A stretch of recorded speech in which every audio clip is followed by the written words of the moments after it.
Biting my finger is not letting go. It's not what you know, but who you knows, with these bizarre but potentially deadly monkeys.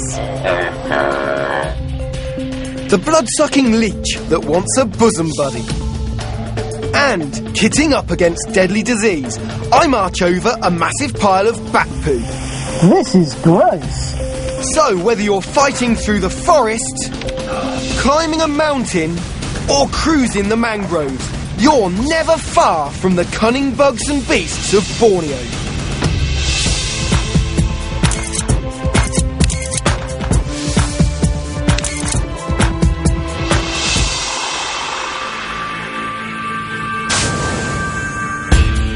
I'm Dr. Mike Leahy, a doctor of virology by trade and an adventure junkie by nature.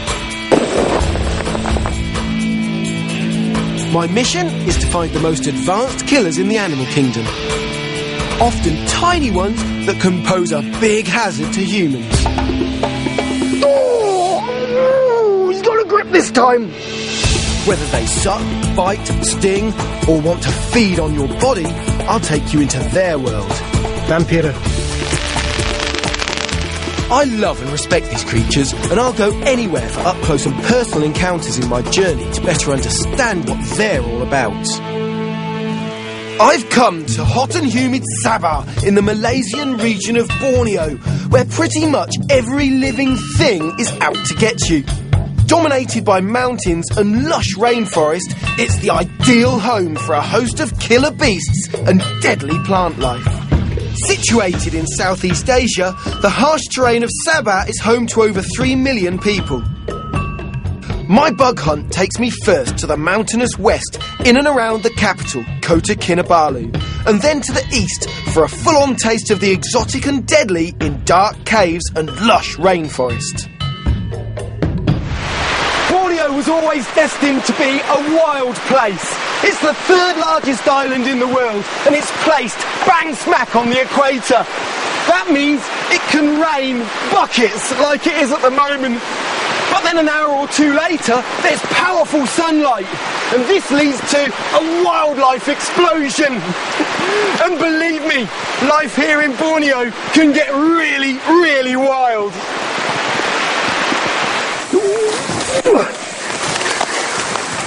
I'm off to find an old friend of mine, Cliff, who as usual has given me some pretty vague directions in what is some very challenging terrain, typical of the area. Wildlife ranger Cliff James is going to help me find a big, powerful lizard. It puts up a fight and it's venomous. Water monitors are seriously dangerous. Cliff's met more than most. He's been bitten and he's lived to tell the tale. So Cliff, how long ago was it you were bitten? About last year, but I get back here, my fingers. You can still see the scar, can't you? Yeah. So that was really painful. Yeah. It still looks nasty now. Yeah. So you can see, these are no lounge lizards. And they're exceptionally well camouflaged. But this is perfect water monitor hunting ground. They just love to lose themselves in humid and muddy conditions like this. We've got one. My word.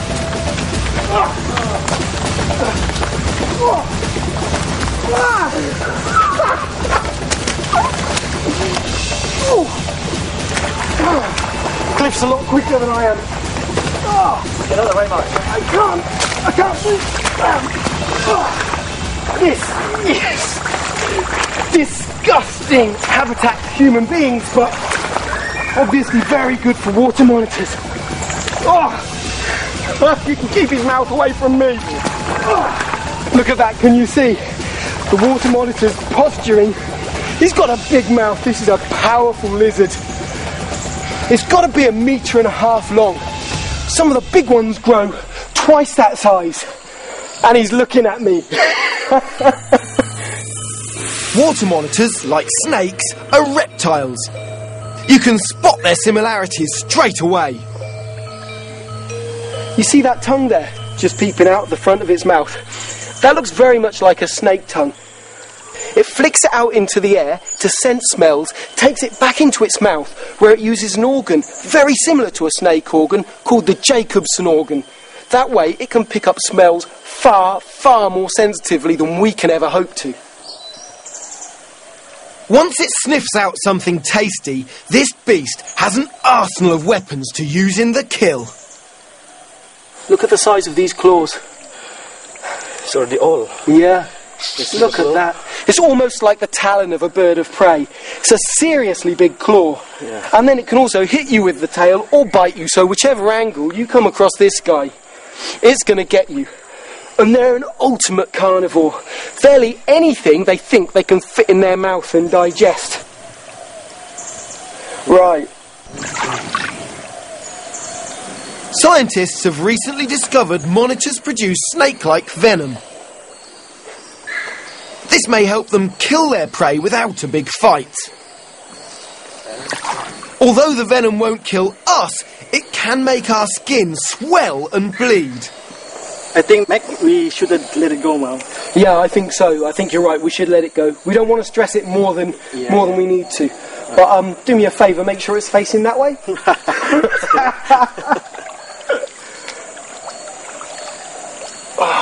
And there it goes. Hopefully in the opposite direction to me, because that water monitor can move with a lot more grace than I can.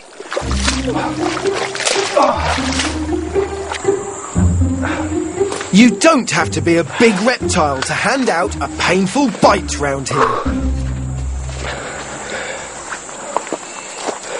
This is a house, and it's as well constructed as anything human beings can make. Look at it, absolutely gorgeous. Can you see? There are ants swarming all over it. They're called weaver ants, and the reason why they're called weaver ants is the way they construct their nests. Can you see the white between the leaves? That's silk. What these ants do is they pin together leaves with their strong jaws, and while they're pinning them together, they weave with silk which they get from the larvae. Adult ants don't produce any silk. What they do is squeeze the larvae gently, and as the silk comes out, they use it to weave their home. These are amazing... Ow! Oh, they've started. These are amazing creatures, and they've been used since about 300... They've been used since about 300 AD to guard orchards and fruit trees, and you can see why. Oh! They're a potent biological weapon against other insects, pests, and me. This house is more of a fort than just a place to live. And these ants will defend... will defend their house or their fort vigorously, as I'm certain you can see already. The ants' defence strategy starts with a powerful set of jaws, which they sink painfully into your skin. Oh, can you see that? Can you see its tail going as well?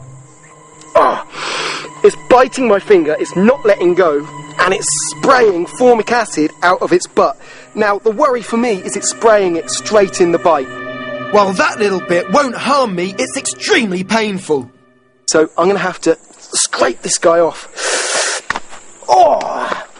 I'm not the only one suffering. These critters are also attacking the people you don't normally see. The film crew and our local helpers. My word. They're getting in their holes. You're going to have to get those yourself. They're getting up your leg, man.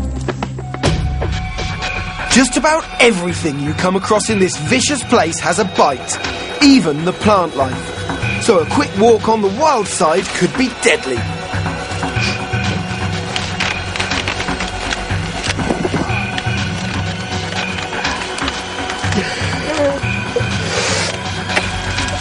And that is where I draw to a standstill.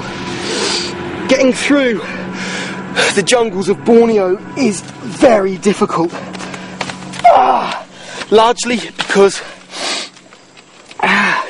of this plant, the rattan vine. The young ones are like a cross between a saw and a series of really sharp fish hooks. But in the rainforests of Borneo, or any tropical region, walking around with open cuts is a recipe for disaster. They can easily get infected, and one really nasty bacteria is one that causes tetanus or lockjaw. Tetanus is caused by the bacterium Clostridium tetani, and it remains in the environment for up to 40 years in protective spores. But just because these spores are dormant doesn't mean that they can't infect you, because once you get some in an open cut like this, however small, the bacteria finds itself in paradise. It's warm, it's moist, and most importantly, there's very little oxygen there.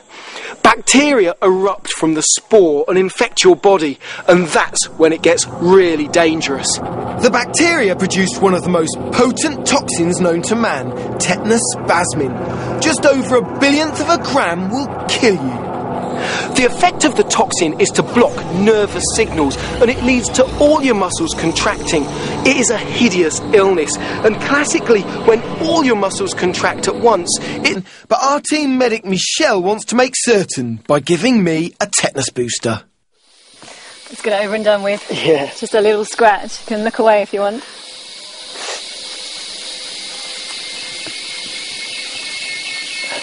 Nearly done. 1, 2, 3, done.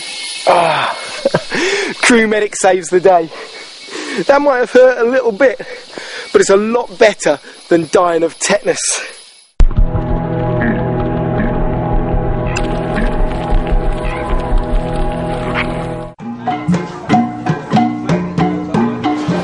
There's loads of food here at market, but I'm looking for some local grub, literally. And knowing what that delicacy is means I'm in no real hurry to find it.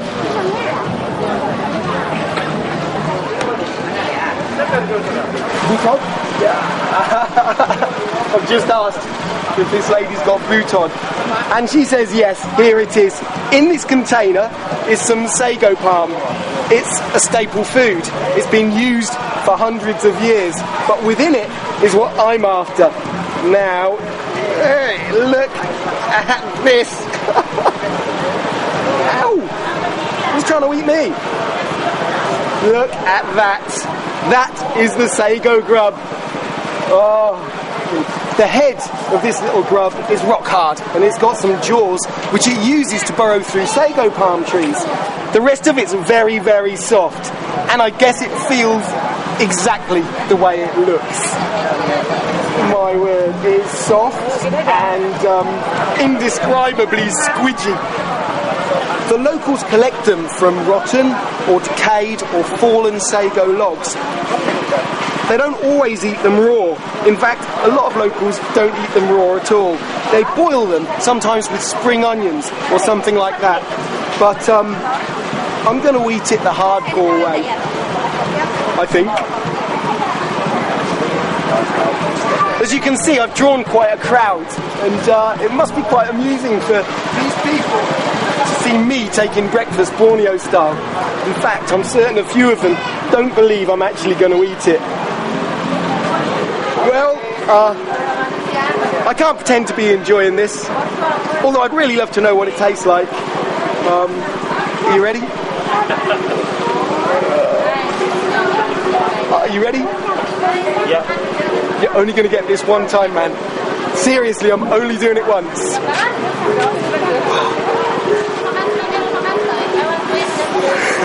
I'm almost ready for the applause.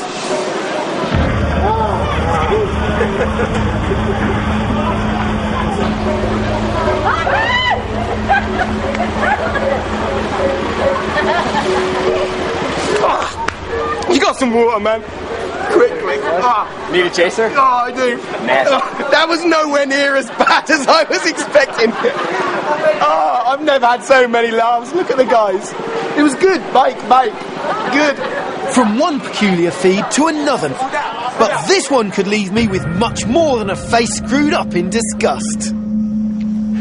I've come to Labuck Bay Sanctuary, a great place to see one of the world's most charismatic monkeys, and one that's unique to Borneo, the proboscis monkey. And if I've timed it right, I should be able to chow down with them. But if I'm not careful, this could be one of my last suppers. Although it hasn't yet been found in these guys, some monkeys are carriers of a little-known and deadly form of malaria. Keeper Junjun Swan is head chef. Hi, Junjun. I guess that's not for me, no? No. Oh, it looks tasty, though. I've already seen some of the monkeys. How many proboscis monkeys do you have here? So we have 76 in all. And what's this we're going to feed them? So it's a pancake and then cucumber. Would it be okay if I feed them? Would Yes, it be safe? sure. They're not going to steal it off me, no? Yeah. Let's see. Take my life in my hands here. Here we go. Ah, we know his boss here, don't we?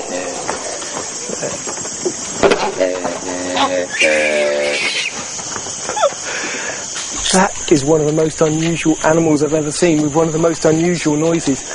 These monkeys live in groups of up to 20, averaging 9 or 10.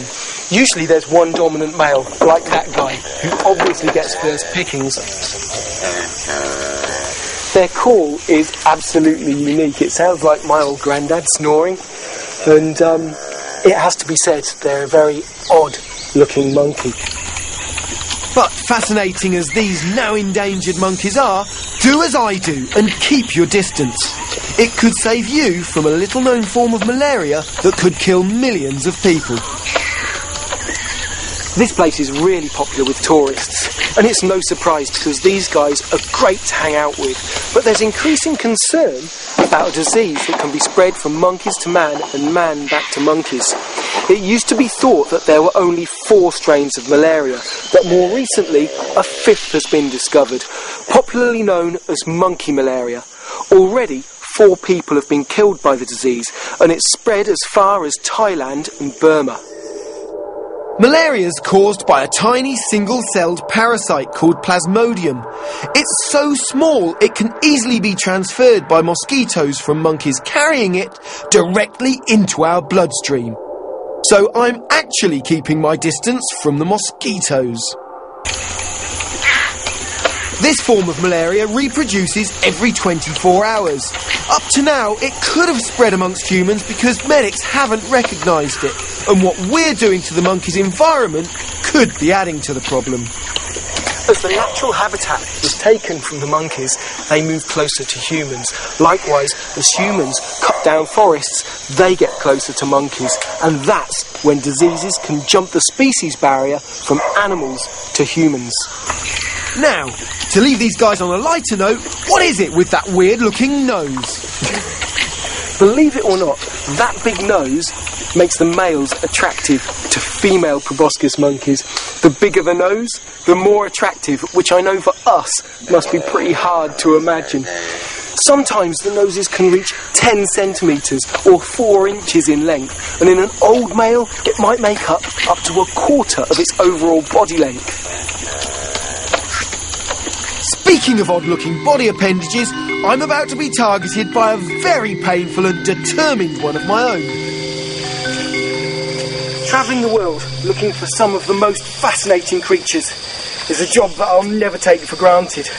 But being hunted by some of the world's most fascinating creatures, that's another matter entirely.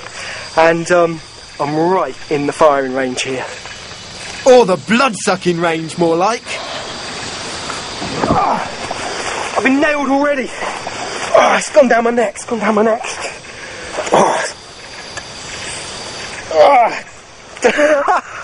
It couldn't get a more embarrassing place, could it? Well, not above the waist. Oh, that stings. Now that is a tiger leech, isn't it? These guys are the masters of ambush. They can sense you in a number of ways. They can pick up vibrations, they're really sensitive to temperature, and also they're photosensitive, they're light sensitive. So if something goes past, like that, doesn't necessarily see them, but the change in light makes these tiger leeches get very active. Now these are beautiful animals, you can see they're striped, but I'm certain they also get their name tiger leech from their bite. You can see that this leech is having an absolute feast, and in fact they can take on board several times their body weight in blood, which allows them to live for a few months between meals. Now that's fantastic. Some leeches actually feed on other leeches. Now here's a good local tip. This is my favourite way to get rid of a leech. It's a lime. It doesn't spoil for weeks, it's dead easy to carry around, and it's demon on leeches.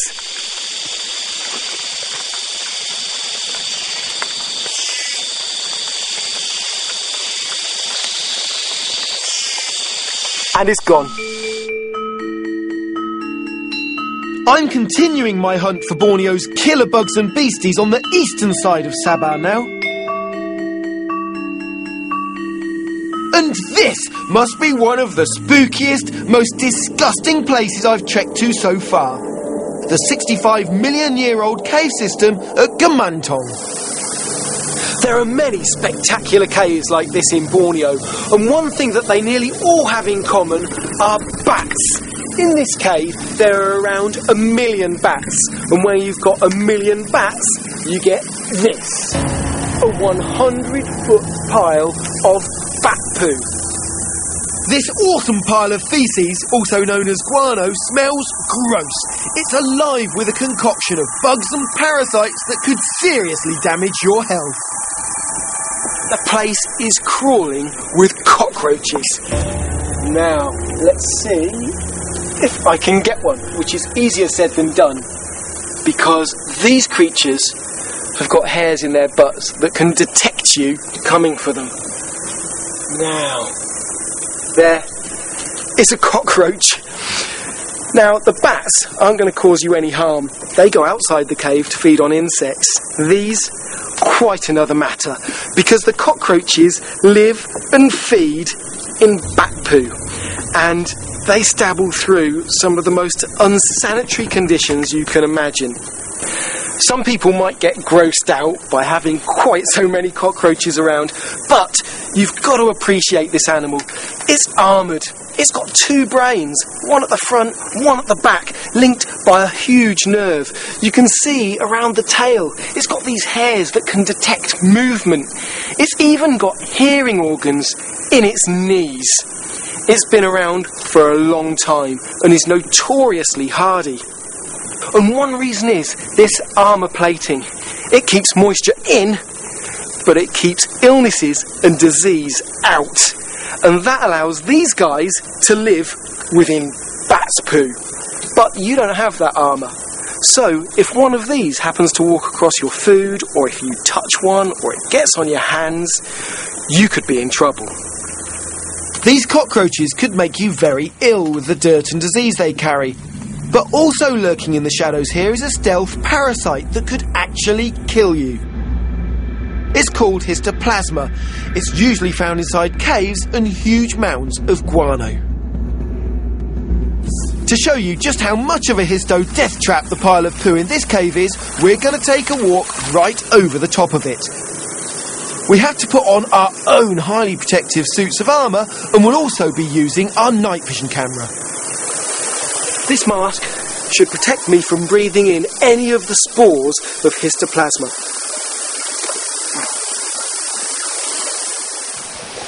This is gross. This is alive. I can't imagine. It does look like the surface of the moon, but it's absolutely alive with little creatures. It's actually quite a hard work climbing up this pile. I mean, it's high. It's a big, big pile. So imagine that this is bat poo, all the way down to ground level, maybe 100 feet below, is a surreal thought. Histoplasmosis is caused by a fungus called histoplasma. Once you've breathed in some fungal spores, they'll get into your lung tissue and your upper respiratory tract. And as a defence, your body sends some white blood cells to engulf it. But once inside these white blood cells, the fungal spores actually reproduce. The symptoms that you'll suffer if you're unlucky enough to contract the illness are going to be flu-like, mainly your upper respiratory tract. But if you're very unlucky, The infection will spread throughout your lungs. You'll suffer from pneumonia, breathing failure, and ultimately you might die of heart failure. It's 7 p.m. Being so near the equator, it gets dark here about the same time every day.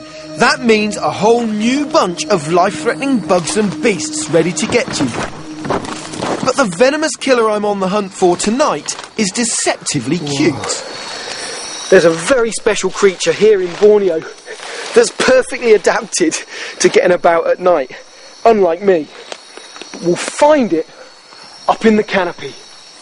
Now what I'm looking for are two little orange eyes, because they're a telltale sign that there's a slow loris up there. There's some orange eyes. This one. Gloves on. Right. Thankfully, can you see? We've got a slow loris on a short tree, which is exactly what we need. Now, it looks like a cuddly toy, but I'm putting these gloves on for a reason. Now, come here, little fella. Don't be scared, don't be scared. Ooh, ooh, ooh, come on. Ah, ow! Right, now thankfully it can't get through these gloves. There we go. Because this little slow loris here, cute as can be, is a primate like us, the monkeys, or a chimpanzee. But unlike the other primates, ow, this one's venomous. The venom doesn't originate in the painfully sharp fangs the loris uses to administer it. Instead, it's made up of sweaty secretions from a gland in its elbow. A gland called a brachial gland. And what it does when it's preening, with its fine front teeth, ow, it picks up proteins from its brachial gland, which when they mix with its saliva, become toxic. This teddy might look cute, but don't, whatever you do, pick him up and cuddle him. He's not a toy. When he's licking his arms like this, he's loading up to give you an agonising bite that has, in rare instances, killed human beings. You can see, it's about the size of a squirrel, I guess. They weigh between 800 and 1300 grams, so they're not overly big. And I guess it needs its venom to protect itself from some of the bigger beasties around here, as well as to catch its insect prey. So, why is it called a slow loris? These little guys move very, very slowly through the trees to avoid predators. In fact, they're so stealthy that they can walk through trees without moving any leaves. It makes them very difficult to find and explains why I found it so tricky locating this one. Now I think it's time I let this little creature get on with its nighttime activities, and it's definitely time for me to go to bed. So there you go, back on your tree, little fella. There, little animal. Oh, look at that. Gorgeous.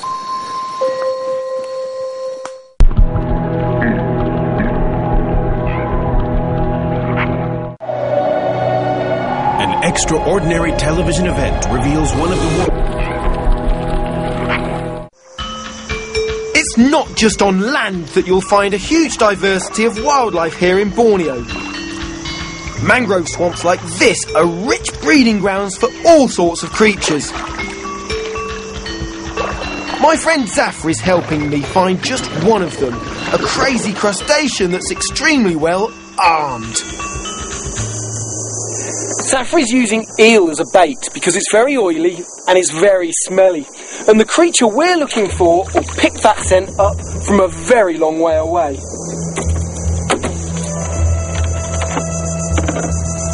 Aha! Yes, this is what we're after. Look at it, it's a whopper. This is a brown crab, but it's otherwise known as a mud crab or a mangrove crab. So it's not altogether surprising that we find it near some brown mud in a mangrove swamp. It is huge. And you can see that Zafar is being very careful. Oh, look at that.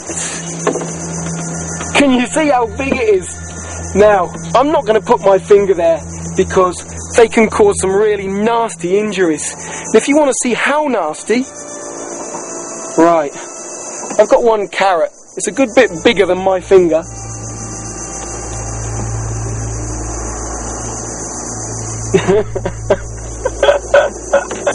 Whoa! That was absolutely effortless. You can imagine, this is quite a tough carrot. If that was your finger, that would really hurt. All of these crabs' legs are really strong, and that helps it cover about ½ a kilometre a night in search of its prey. It feeds on bottom dwellers, worms, snails and other crabs, and there are no prizes for working out how it catches them. These crabs, as well as having amazing weaponry, have some pretty strong defences as well. They're pretty much armoured, but they need to grow, and to grow they need to molt or shed their shell, and that's when they're most vulnerable to predation, not only from other animals but also from other mud crabs, because these are cannibalistic. So Safri, what's happening to the crab now? Makan. Safri's eating it, and I guess it's fair that he eats it and not me, because he did all the work, and that leaves Safri with the crab and me with the paddle. But not everything in the water here will harm you. In fact, if you get sliced by those vicious crab claws, what I'm hoping to fish out of the water next could provide you with some welcome first aid.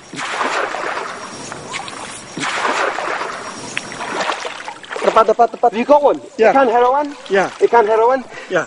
It is. It's a herawan fish. A snakehead fish. Oh, cool. Look at this. Is it possible? Wait, that is one slimy fish. Look, what a marvellous creature. Now, there are two species in Sabah, and one of which I think is this one, grows up to 3 feet long, so it's not small. It's also very carnivorous, eating frogs, prawns, and especially other fish. You can see why this fish is called a snakehead fish. Its head's flattened like a snake's, and the scales, they look more snake-like than fish-like. But it makes up for its lack of good looks with some very powerful medicinal properties, and this isn't local voodoo. It's been scientifically proven. In fact, it's even fed to patients recovering from operations. That's because the flesh is very, very rich in all the essential amino acids, particularly glycine. Now, glycine is an important component of collagen, and collagen makes up your skin. The flesh also contains unusually high levels of chemicals that help your blood clot, so wounds heal more quickly. Scientists have discovered that not only does this fish aid healing, but it also reduces sensitivity to pain. It aids the effects of morphine, a powerful painkiller. It's strong and slippery as well. And it's been found to reduce swelling in cases of osteoarthritis. On top of all that, the locals say it's very tasty, but after helping us out, I'm going to let this one go. Come on. Ah, there it goes. Across the world, around 5 million people a year are bitten by snakes. 100,000 are serious or fatal. With wildlife ranger Cliff James's help, I'm hoping we'll find one of Borneo's most toxic snakes, without becoming one of the statistics. Pit vipers like to hang around on branches, often at face height, eh, Cliff? Yeah, you must be very careful, mate. Yeah, it's bad for people. Bad for people? Yeah. I think that's an understatement. They're deadly, aren't they? Yeah. As Cliff says, they're bad for people at that height. But even at face height, the viper's not easy to spot, because like everything else around here, it's green. Oh, Mac, quick! Oh, cool. Get the one here. Here, Mac, here. Oh, my word. Hey, don't get too close. What a beautiful snake. That is gorgeous. Is that natural to hang like this? Yeah, usually when they try to hunt small mammals or birds, they do it like this. Really? So it's hanging down so it can see small mammals and birds? It's hunting? Yeah, try to find small mammals, yeah. So it's hungry? Hungry, yeah.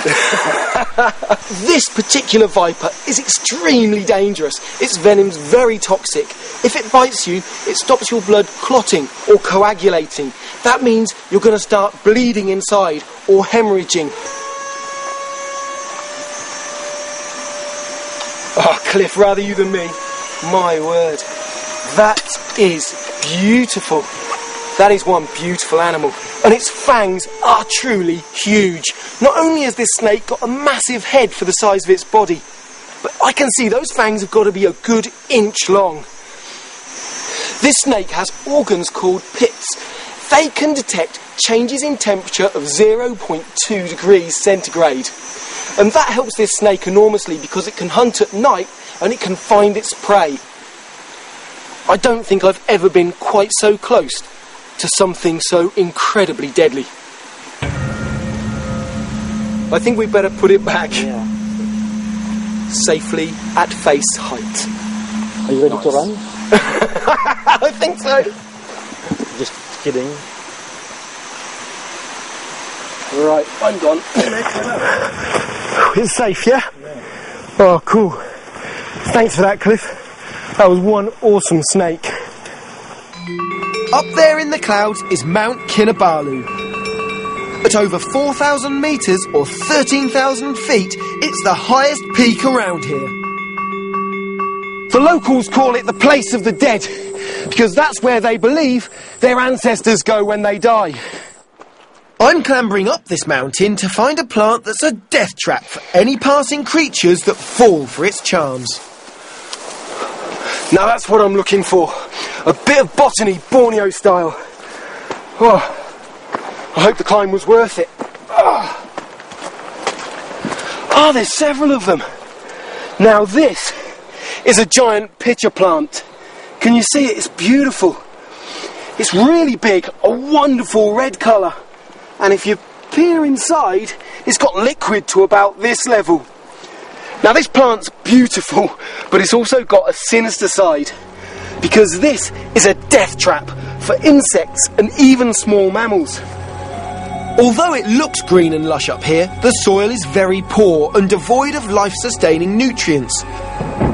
For many plants, that would be a big problem, but not for the pitcher. It's evolved a cunning liquid solution. What looks innocent enough, like a pool of water within the plant, is actually full of digestive enzymes and acids. They're not exactly the same as what we've got, but similar to the kind of chemicals we have in our stomach and our intestines to digest our food. Now this plant does it on the outside. Any passing insect that falls into the plant will find it impossible to climb out again, and will slowly be digested by the corrosive broth inside. The biggest examples can hold 3.5 litres of liquid, and they don't just digest insects. If you have an inquisitive mouse that's daft enough to fall in there, it'll digest that too. When this plant catches prey, it's actually the wriggling of the prey and the struggling as it tries to climb up the surface which triggers the pitcher plant to release enzymes to digest whatever's just fallen in. Now, I wouldn't fancy being stuck in there, but that's one smart eating machine. The joy of my job is that sometimes you find something without even knowing you were looking for it. Oh man. Oh yes, this is so cool. Look at that, it's a stag beetle. Can you see this? It's got to be one of the most photogenic little creatures in the jungle. It's gorgeous. And if you look underneath, look at those colours. Beautiful, subtle sort of purple and crimson. And on its head as well. And you can see these guys are called stag beetles, and I know it's a guy because of them, because of these antler-like appendages. These mandibles or jaw parts here give the stag beetle its name because they look so much like antlers, and they're primarily used to fight other males. But the problem comes if you try picking one of these up, it can give you a very painful nip and can actually draw blood. Also, if like me you're handling it more or less properly down here, it's also got some nasty little barbs on its legs which stick into your fingers. They're a bit spiky. So if you happen to see one of these when you're trekking through the jungle and you want a photo, which is understandable, move yourself around the beetle. Don't even think about moving the beetle around you. It's not just the animal kingdom that can be weird, exotic and bad for your health here in Borneo. I've been tipped off about the rarest and wackiest plant you'll ever see. It's also one of the most evil-smelling plants in the world. Because it attracts some filthy company, I've been warned not to hang around it for too long. Now there we go. There we go.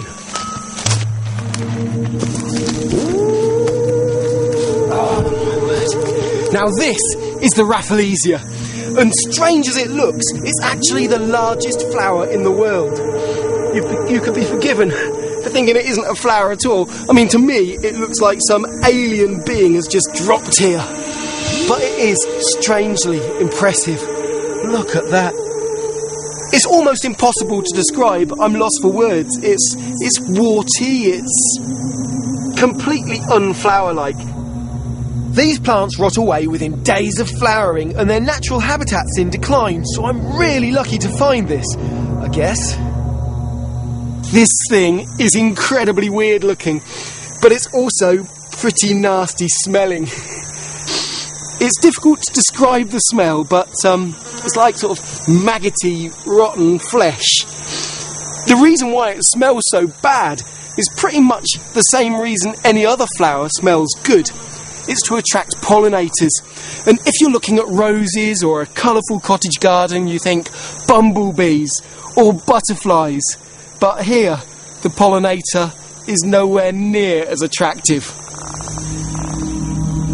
It's the latrine fly, and that name should give you a pretty good idea of what it likes to feed on.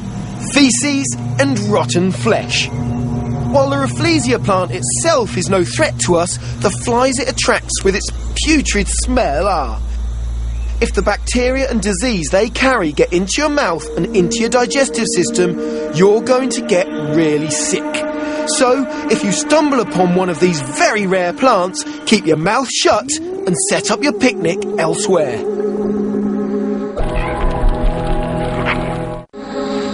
Normally on these hunts for killer bugs, I'm the one having to keep a constant lookout against harm or infection. But I'm about to meet some close relatives whose number one threat could be me.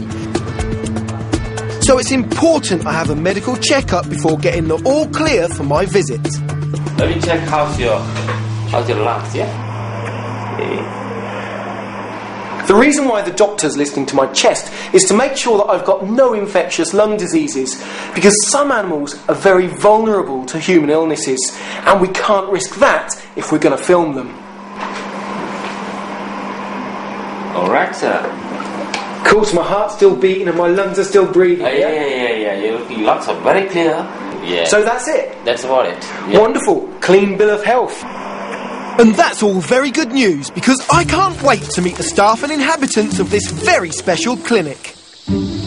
As technology advances, it's easy to think that we're head and shoulders above the rest of the animal kingdom. But there's one creature that's guaranteed to bring you back down to earth, and one of the last places you can see them is right here in Borneo. This is an orangutan. And you can see, it looks very human. The name literally means man of the forest, because in Malay, orang means man. It's got nothing to do with the orange colour. These two are just kids. They're only 5 years old, and you can see they're really enjoying playtime. But an adult male can weigh the same as me, around 200 pounds, 85 kilos. And they just look so human. And that's hardly surprising, because they share 97% of their genetic makeup with me or you. Hello. You want my shirt? The shirt off my back. Can I have my shirt back, please? Thank you. They're strong as well. That had one hell of a grip. And I suppose they should, because, you know, if they can't grip properly, it could easily be the end of them. Sadly, orangutan populations in the wild have crashed over recent decades, largely due to loss of habitat to palm oil plantations, logging and human expansion. And that's a tragedy when you consider how intelligent these creatures are. In the wild, they're known to use tools as umbrellas, to catch insects, or as a fly swat. And it wasn't that long ago that tool use was supposed to be an exclusively human attribute. The 60 to 80 orangutans here were found sick in the wild or were illegally captured and kept as pets. They've become very rare, so it's especially important that they're kept safe and in good health. But the greatest threat to that is, you guessed it, us. Who's this little girl? Okay, this is Chinta. She is 2 years old. Yeah, and we are going to do the routine medical checkup today. Yeah, okay. So, yeah, let's let baby come. Vet Cecilia Bocklin is on a constant lookout for diseases her babies can catch from us. Cholera, typhoid, hepatitis, malaria and tuberculosis. Even after my checkup, I'm under strict orders not to touch them. What are you checking for there? Now we routinely do our TB testing once a year. So we make sure that they're all clear of tuberculosis.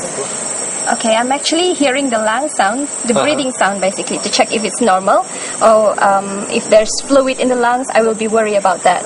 Sure. Yeah, so she's clear.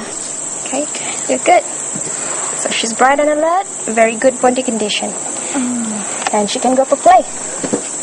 It's been a real privilege meeting the orangutans, even if one of them did want to take over the camera work.